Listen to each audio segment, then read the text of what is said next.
Now for more insight on this case, CGTN's current affairs commentator Einar Tangen joins us now from Beijing. A lot happening here with this case just within the last day or so. I want to get your take and your reaction to everything that's happened lately.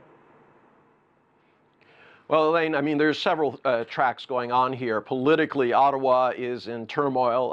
Obviously, Justin Trudeau being rocked by allegations that he interfered in the due process of law. I think he's very anxious to get this off his plate into the courts. Remember that this is not a prelude to a sudden move by Ms. Meng to the United States. This is going to be a very long, very lengthy court case that could stretch literally for years if she goes through every possible appeal. Going back to what you said about Justin Trudeau, a lot is being made about what's happening to him domestically. Is it legal or is it political? I mean, how much of an impact can that case he's dealing with domestically have on Huawei?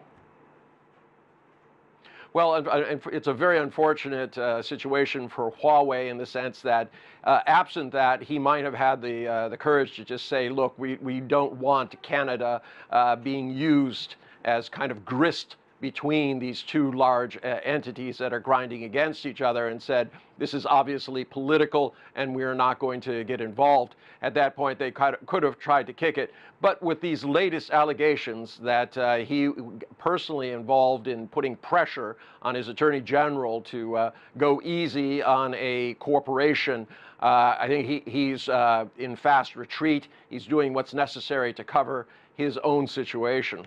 We just heard just the last day or so, U.S. President Donald Trump saying that he could step in the Huawei case, depending on what's happening with trade talks. He's making the connection.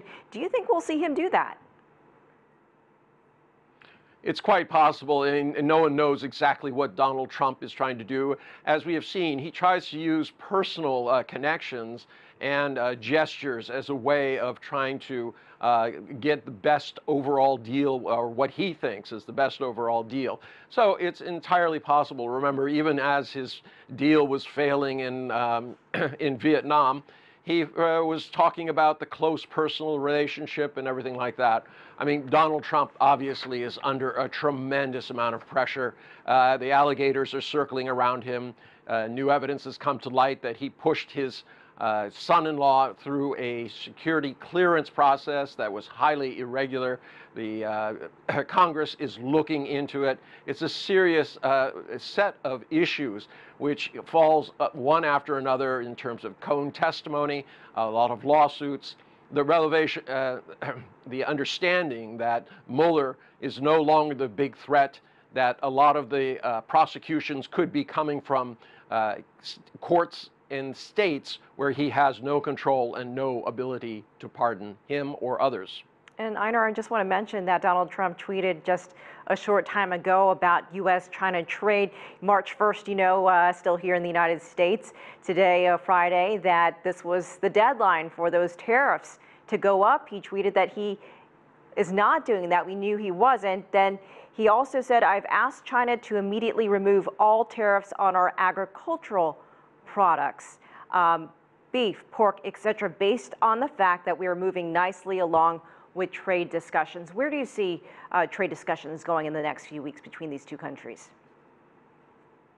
Well, Donald Trump is in a very difficult position, Elaine. He's looking at a series of massive losses and also political turmoil, as we've just discussed, with all the cases going on against him and all the allegations that are swirling about.